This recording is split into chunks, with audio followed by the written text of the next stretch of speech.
I got somebody really attacking me right now. I mean, really going after me, man. I'm just waiting to see what God gonna do. Man, I ain't got nothing to say about the Katt Williams situation. I don't know about nothing about that. Imagine this. A comedy giant, an absolute mogul who hosts 5 different shows, is suddenly cornered, his legacy on the chopping block, not by an enemy, but by the truth. Delivered on a 3-hour podcast. What if that mogul's only response to having his soul read was to drop a physical threat? That's exactly what happened when Steve Harvey, the undisputed king of clean comedy, told the world he could knock out Katt Williams. And when he did, 2 of the most infamous truth-tellers in the culture, Katt Williams and the Louisiana rapper Boosie, didn't just laugh it off. They hit back. This wasn't a joke. It was a test of the culture's code. And we're about to break down the exact words that sent this entire comedy empire into a full-on war. The opening salvo didn't come from a stage. It came from a leather chair, a bottle of water, and a microphone. When Katt Williams sat down on Club Shay, he didn't just tell jokes. He declared war on a generation of comedians. And for Steve Harvey, it was the ultimate character assassination. Katt was relentless. He accused the king of Family Feud of selling out, of being fake, and, most damningly, of being disloyal to a friend and colleague, the late, great Bernie Mac. Sometimes the oppositions come from the most unsuspecting places. Sometimes, man, you gonna get blindsided. But you gotta understand how the devil works, man. The devil is evil. He don't fight fair. This thing in life, that's not fair what they saying about me. That's not fair what they doing about me. And it wasn't fair how they did Jesus, but they did it anyway. You are not going to get away through this thing called life without opposition. But let me say this though. Be careful when you hear something that's laid out to be the truth. And because the person that's telling you what they say is true is speaking eloquently, don't be deceived by that. There are some people who know how to lie so well. They know how to sprinkle in just enough truth and wrap it inside their lives where they got you thinking that somebody telling the truth. Beware of that, people. You can't be righteous and negative at the same time. Williams didn't pull punches, suggesting Harvey had been involved in questionable business dealings and had acted like a tyrant behind the scenes, creating an unapproachable work environment with strict rules for his staff. And that narrative? The idea that the warm, sweater-wearing TV host was actually a monster behind the scenes, that's the one that stuck. Because once Williams opened the floodgates, the internet started digging. They didn't find old jokes, they found old rumors. Old stories, all seemingly confirming the character flaw that Williams had so casually exposed. This wasn't just a comedian critiquing another comedian's stand-up. This was a direct, frontal assault on Harvey's entire persona. The $1 million brand built on respectability and family values. And a critique like that? It can't be answered with a Family Feud survey answer. It had to be answered with fire. But here's where Harvey miscalculated. He didn't use his microphone for a rebuttal. He used it to drop a threat. Harvey initially tried to take the high road. He told his audience, "You'll never have a hater that's doing better than you. Always know that." He was dismissing the criticism, framing it as jealousy from a comedian on a smaller stage. That's the classic mogul move, right? Don't address the critique, just question the critic's financial standing. But here's the thing. Harvey is a human being. And he's hood, as he put it. And that anger, it couldn't stay bottled up. Gentlemen, please welcome one of the hottest young comedians in the country today. I'm telling you, he got my stamp. This cat is hot. Please put your hands together for Katt Williams. I felt like it was genuine. There are some people who have given, my dad his flowers now that he's dead, that I'm looking at like, doggone well, he wasn't doing that when he was alive. And that, not just famous people, just people all. He leaned into the camera, he raised his voice. He started talking about the old days, and that's when he crossed the line. Do I want to confront them? Yes, because I'm a human being. And I'm hood, he confessed. He went on to say, I used to be a fighter, and I still got hands. They slow, but if you get up on me real close, I can still knock yo monkey ass out. I'd shoot yo perms straight out yo head. Let that sink in for a second. The host of a wholesome, family-friendly game show, the man who preaches success and God, just told the world he would physically knock out a fellow comedian. He framed it as a joke, sure, adding that he could still turn his hip and shift that weight, but the internet didn't read it as comedy. They saw a veteran who was so fundamentally rocked by the truth that his only recourse was a threat of violence. That was the moment the dynamics changed. The beef wasn't about jokes anymore.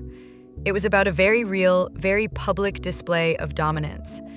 And you don't get to talk about knocking people out, especially a smaller comedian, and expect no repercussions. Especially not when Boosie. And you asked it, why you not a movie star? I didn't want to be a movie star. This the same Negro that hated on Bernie with this same thing. You called Ocean 11 to get that nigga's part. What do you mean you didn't want to be a movie star? So on the behalf of Bernie, I would have to say what I have to say. After Bernie left, them same three guys I'm telling you about, the kings, they came to me. I was supposed to be the fourth king. I got the offer. Then what happened? But I turned it down. Why? Because you shit on Bernie. And I know the truth. You think I'm gonna let you shit on Bernie and then come get me? I'm the next king? Fuck you. Why? Because the whole time Bernie was here, you was acting like you was funnier than him. That man was funnier than all of y'all, and y'all thought y'all had one over on him. You thought he was black and ugly, and you were good looking, and he couldn't make it, cause you did. And that ain't the way comedy works. The king is the funniest. Period. Every time. And that's why no audience member was ever swayed. It didn't matter where Bernie went. You think if Bernie went first, he wasn't the king? Get out. Rapper Boosie Badass has made a career out of saying what nobody else will. He doesn't care about network politics or endorsement deals. He cares about the code. So when Steve Harvey's threat went viral, it was only a matter of minutes before Boosie stepped into the comments section. This wasn't some subtle subliminal diss track. Boosie checked him. Boosie wasn't a comedian. He was a voice from the street. And his intervention completely reframed the context of Harvey's comments. He effectively said, you don't get to use hood language and then expect Hollywood rules when the pushback comes. When a man like Harvey, who has successfully transitioned to the corporate space, drops street language, knock your ass out, and shoot your perm straight, he opens himself up to a street response. And Boosie gave it to him. The internet loved it because Boosie's take stripped away the protective layer of celebrity. It was the culture saying, you can't be this wholesome figure on TV, but then turn around and threaten violence against a fellow black man who just spoke his mind. The rapper, who lives in a reality where those words carry real weight, effectively forced the TV personality to acknowledge the gravity of what he'd said. I know he a real nigga to me. Like I say, bro, I came home, I ain't had nothing to man.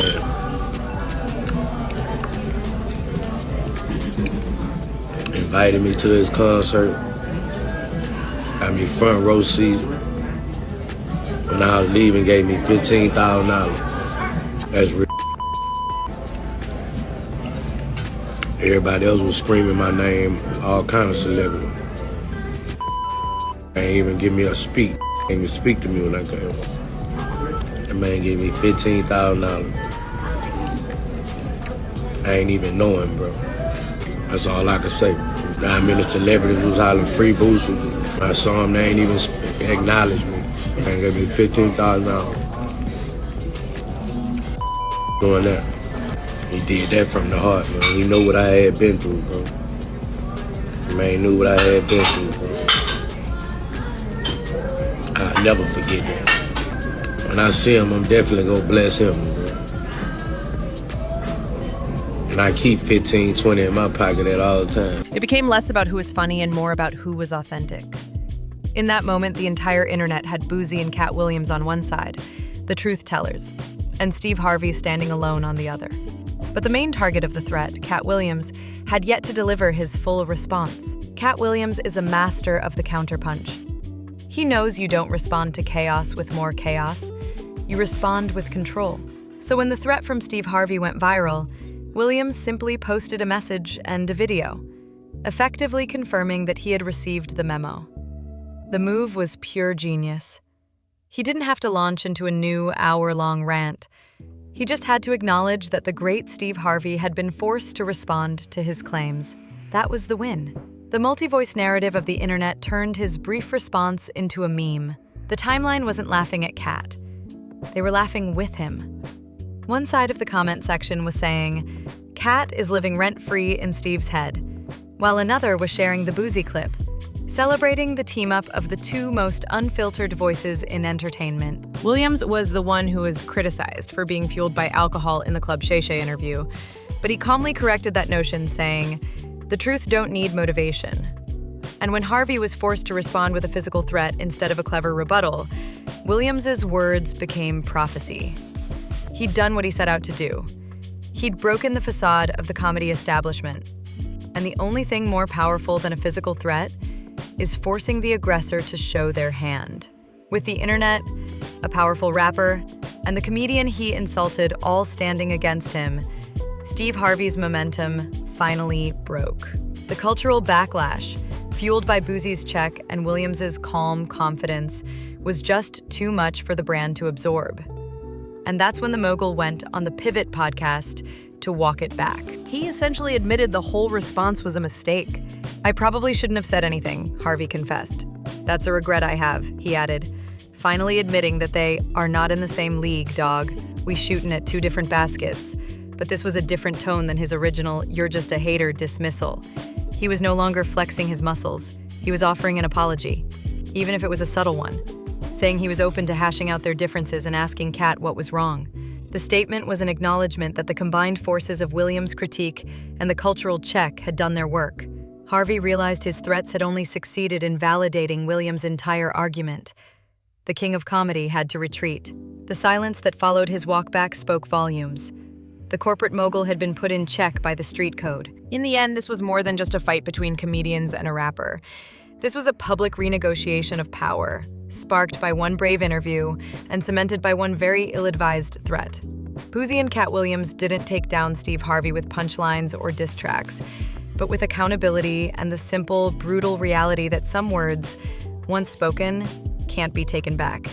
The old guard tried to enforce its rules with a threat of violence. The new guard responded with truth, backed by the unshakable weight of the culture. And us viewers, we're left wondering, did Steve Harvey walk back the threat because he truly regretted it? Or because, for the first time in his empire-building career, he realized he'd threatened someone who wouldn't just take the punch, but had an entire army waiting in the comments section to hit back? Chew on that. The real show's just starting.